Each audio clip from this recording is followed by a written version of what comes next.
नमस्कार, मैं हूं प्रशांत भारद्वाज और आप देख रहे हैं न्यूज रूम पोस्ट। इजराइल और फिलिस्तीन के बीच चल रहा महासंग्राम पूरी दुनिया के लिए चिंता का सबब बना हुआ है। गाजा पट्टी इजराइल के लिए वो नासूर बन गई है जिसे वो खत्म तो करना चाहता है, लेकिन फिलिस्तीन और उसके बीच का ये संघर्ष उतना आसान भी नहीं है जितना कि नजर आता है। यहाँ कदम कदम पर जटिलताएं हैं। बीते 1.5 साल से भी लंबे वक्त से रूस और यूक्रेन के बीच युद्ध चल रहा था और अब इस बीच मिडिल ईस्ट एक बार फिर से जल उठा। वहां जंग के हालात पैदा हो गए। इजराइल और हमास एक बार फिर भिड़ गए। शनिवार तड़के फिलिस्तीनी चरमपंथी ग्रुप हमास ने गाजा पट्टी से इजराइल पर मिसाइल हमला बोला, जिसकी वजह से दोनों देशों के बीच युद्ध के हालात पैदा हो गए। और खतरनाक बात यह है कि इस बार हमास ने 1 या 2 मिसाइलों से हमला नहीं किया, बल्कि पूरे 5000 रॉकेट इजराइल पर दागे। हैरानी भरी बात यह भी है कि हमास ने इजराइल पर यह हमला अचानक से किया, जिसके लिए वो पहले से तैयार नहीं था। हमास ने सिर्फ हवाई हमला ही नहीं किया, बल्कि जमीनी घुसपैठ भी की है।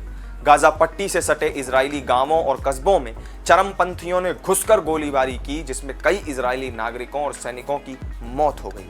ऐसे में हमास नाम के इस संगठन के बारे में भी लोग काफ़ी कुछ सर्च कर रहे हैं, काफ़ी कुछ जानने की कोशिश कर रहे हैं। तो चलिए इस वीडियो में आपको बताते हैं कि इजराइल के लिए पैदा हुआ हमास नाम का ये खतरा आखिर क्या है और कैसे ये इजराइल के लिए इतनी बड़ी चुनौती बन गया।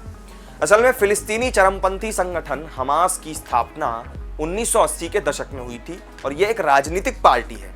अरबी में हमास का मतलब होता है इस्लामिक रेजिस्टेंस मूवमेंट। हमास की स्थापना शेख अहमद यासीन ने की थी और वो 12 साल की उम्र से ही व्हील चेयर पर थे। शेख अहमद यासीन इस चरमपंथी ग्रुप के धार्मिक नेता थे।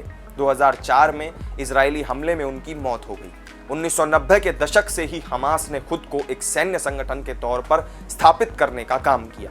हमास गाजा स्ट्रिप से ही ऑपरेट करता है और यहाँ वो सरकार भी चलाता है और इसके अलावा लोगों की मदद भी करता है। इसका अपना एक मिलिट्री विंग है जिसका नाम इज्जेदीन अल कासम ब्रिगेड है और ये ब्रिगेड ही इजराइल के ऊपर हमला करने का काम भी करती है।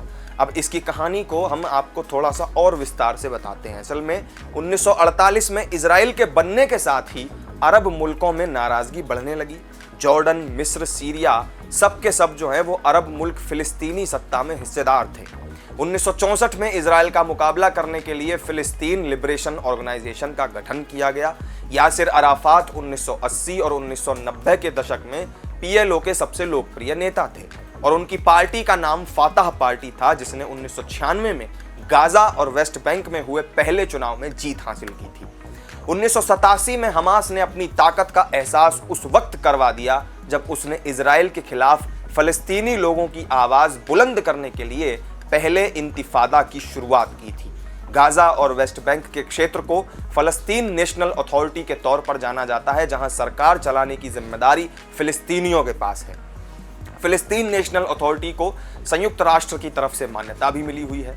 2004 में अराफात की मौत के बाद फिलिस्तीन नेशनल अथॉरिटी और फातह पार्टी का कंट्रोल महमूद अब्बास के पास गया और इस दौरान हमास ने अपनी मिलिट्री विंग को मजबूत करना जारी रखा और उसे पॉपुलैरिटी भी मिल रही थी। 2005 में जब दूसरी बार चुनाव हुए तो फिलिस्तीन नेशनल अथॉरिटी के राष्ट्रपति चुनाव में फातह पार्टी को जीत मिली, लेकिन गाजा पट्टी में हमास जीत गया। हालांकि गाजा में भी फातह पार्टी की सरकार चलनी थी क्योंकि राष्ट्रपति चुनाव उसने जीता था, लेकिन 2006 में गाजा ने यहां पर तख्ता पलट कर दिया और अपनी सरकार बना ली। 2007 से ही इसने पूरी तरह से गाजा पर कब्जा कर लिया और यहां गाजा स्ट्रिप में हमास की सरकार है, तो वहीं जो दूसरा हिस्सा है फिलिस्तीन वाला वेस्ट बैंक, वहां पर फातह पार्टी की सरकार है।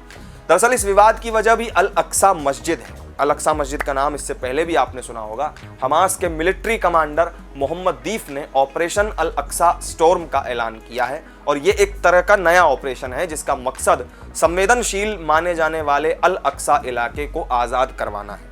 अल अक्सा मस्जिद यरूशलेम शहर में मौजूद है। हाल ही के दिनों में यहाँ पर यहूदी लोग अपने पवित्र त्योहार को मनाने के लिए पहुंचे हैं।